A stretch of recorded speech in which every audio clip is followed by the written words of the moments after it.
E aí, pessoal, sejam muito bem-vindos. Hoje a gente já vai direto ao ponto para mergulhar de cabeça em uma das viradas teológicas mais dramáticas de toda a Bíblia. Nós vamos explorar o momento exato em que o caos da Terra bate de frente com uma interrupção absoluta vinda dos céus. É o som da sétima trombeta em Apocalipse 11. A atmosfera aqui muda completamente, vira outra coisa, e a gente vai destrinchar o porquê, analisando essas evidências juntos. Presta atenção nessa declaração. Ela é literalmente o grande gatilho de tudo que a gente vai conversar hoje. Quando essa frase ecoa, a narrativa dá uma guinada colossal. A gente não está mais lidando com avisos ou alertas parciais. Nós entramos de vez no território da consumação definitiva. É o exato instante em que a história humana recebe um ultimato cósmico sem volta. Então, vamos começar pela parte 1, a interrupção, o som da sétima trombeta. Para a gente realmente captar o peso monumental dessa interrupção, a gente precisa dar um passo atrás e ver o cenário que nos trouxe até aqui. E olha, é denso. O texto descreve um cenário de morte, uma perseguição pesada, o mundo inteiro mergulhado em rebelião e a cidade santa sendo pisoteada. É um caos completo.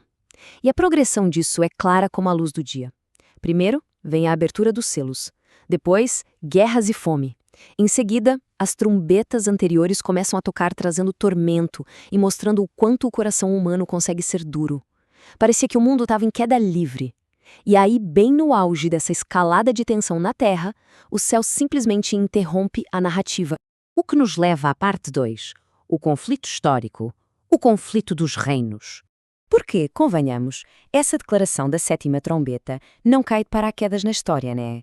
Ela toca direto no nervo central de um conflito que começou lá nas primeiras páginas de Gênesis. É o choque contínuo entre dois sistemas que não se misturam. Pensa bem, desde Babel, a gente vê a humanidade tentando construir o seu próprio domínio sem Deus. No Egito, o faraó bate de frente com o Senhor. Na Babilônia, Nabucodonosor exalta o próprio império. O padrão está aí para quem quiser ver. Então, quando a gente chega no Apocalipse, a besta não é uma surpresa ou algo de outro mundo. Ela é só a versão final e super organizada dessa mesma rebelião. O ponto do texto é mostrar que impérios humanos, quando deixam Deus de fora, fatalmente se tornam sistemas bestiais e opressores. E aqui está o ponto crucial que a gente precisa absorver hoje. É simples, mas é absolutamente avassalador. O domínio humano tem prazo de validade. Acabou. A sétima trombeta não anuncia um quem sabe, um talvez lá no futuro. É um decreto definitivo de que o governo humano sem Deus é temporário. O céu não diz que Cristo vai tentar reinar. O céu declara que os reinos já são, de fato, do Senhor. E sabe o que deixa tudo isso ainda mais fascinante? É como essas peças do quebra-cabeça bíblico se encaixam.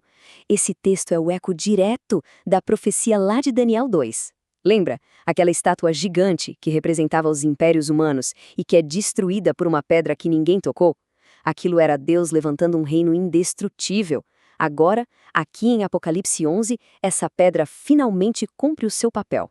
A sétima trombeta toca e os reinos da terra finalmente mudam de dono. Agora vamos para a parte 3, Terra versus Céu, a visão do céu. Existe um abismo, uma desconexão gritante entre o que a gente vê acontecendo no caos da Terra e a realidade invisível, mas totalmente no controle que opera lá no céu. É uma questão de perspectiva. Se você olhar só para a Terra, parece que a besta está ganhando de lavada. A gente só vê rebelião, morte, nações de cabeça para baixo, mas a ótica do céu é outra história. O céu não está preso no presente doloroso. O céu já está olhando para o desfecho da história. E lá em cima só existe adoração contínua e soberania. O texto faz questão de mostrar esse contraste justamente para encorajar o pessoal da época que estava sendo perseguido e esmagado pelo Império Romano, dizendo basicamente: calma, nenhum sistema opressor vai ter a última palavra. No meio de todo esse cenário celestial, a gente escuta essa declaração fortíssima dos 24 anciãos caindo de rosto no chão. Tu assumiste o teu grande poder e passaste a reinar. E aqui a gente precisa fazer uma pausa. É claro que Deus sempre governou, a Bíblia é clara nisso do começo ao fim. Mas essa frase aponta para algo novo. É a manifestação física, visível e inegável desse reino aqui na Terra. Aquele governo que sempre reinou nos bastidores, agora assume o palco principal de forma plena e concreta. E isso nos leva à parte 4, esclarecendo o clímax, ira, juízo e recompensa. Bom, é óbvio que uma transição de poder desse tamanho ia gerar atrito, né? O texto diz que as nações se enfureceram. E vamos ser honestos, o problema ali nunca foi falta de evidência, foi rebelião pura e simples. E diante dessa fúria humana entra em cena a famosa ira de Deus. E aqui tem muita confusão. A gente tem mania de projetar nossos sentimentos humanos, achando que Deus perdeu a paciência num ataque de nervos. Nada disso. A ira divina aqui é de forma muito fria e objetiva, uma reação perfeitamente santa e justa contra o mal. É a resposta a séculos e séculos de sangue inocente derramado, de justiça que nunca foi punida. O recado é: a injustiça não vai passar batida para sempre. Então, esse tempo do fim amarra 4 coisas ao mesmo tempo: o juízo pela rebelião teimosa, a ira como reação à injustiça, a inauguração do reino e, claro, a recompensa. Não podemos esquecer dessa parte. O texto faz questão de mostrar que o céu não só julga o mal, ele anota e recompensa toda aquela fidelidade silenciosa, a perseverança da galera que sofreu calada, mas que não abriu mão da sua fé. O céu viu tudo. E se a gente colocar as visões de Daniel 7 e de Apocalipse 11 lado a lado, os paralelos são de cair o queixo. Nos dois casos, você tem uma figura maligna que faz guerra contra o povo. Você tem as pessoas fiéis sendo pressionadas e marginalizadas de todo lado. E, finalmente, a virada de jogo, onde o reino é entregue aos santos e o domínio volta para o Senhor. A grande moral da história nos dois textos não é sobre como escapar dessa pressão, mas sim sobre como se manter de pé durante ela. É sobre perseverar até o apito final. Finalmente, chegamos à parte 5, a resolução final. O templo aberto. Isso tudo constrói o caminho para a resolução do capítulo, que é uma cena cinematográfica. Depois de todas as vozes e do juízo, o templo de Deus se escancara lá no céu, e no meio de uma tempestade cósmica aparece a Arca da Aliança. E essa arca carrega 4 significados em peso igual: fidelidade, presença, governo e aliança. Ver a arca bem no meio desse furacão de acontecimentos é a garantia visual de que, não importa o tamanho do abalo global ou do juízo histórico, a fidelidade de Deus e o compromisso com seu povo continuam intactos. Não arranhou. E logo em volta dessa arca começam essas manifestações gigantescas. Relâmpagos cruzando tudo, vozes, trovões absurdos, terremoto e uma chuva de pedra, uma grande saraiva.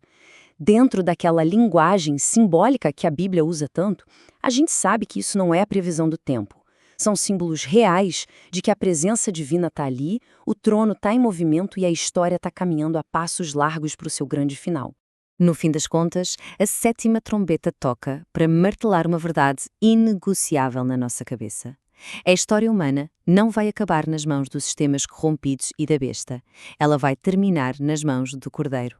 Pode anotar: todos os impérios caem, todas as nações viram pó, mas o reino de Deus fica de pé para todo sempre. O mundo inteiro vive correndo atrás do vento, agindo como se os impérios e a política de hoje fossem durar para sempre. Mas depois da gente analisar todas essas evidências de que o domínio humano tem um prazo bem claro para acabar, a grande questão que fica pulando na nossa frente não é nem quando esse reino perfeito vai chegar. A provocação real é: será que a gente já está vivendo hoje como cidadão desse reino eterno? Fica aí essa reflexão para a gente repensar onde estamos colocando a nossa confiança no meio de sistemas que já estão com os dias contados. Pessoal, muito obrigado por acompanharem mais esta análise de hoje e continuem sempre buscando e questionando. Até a próxima!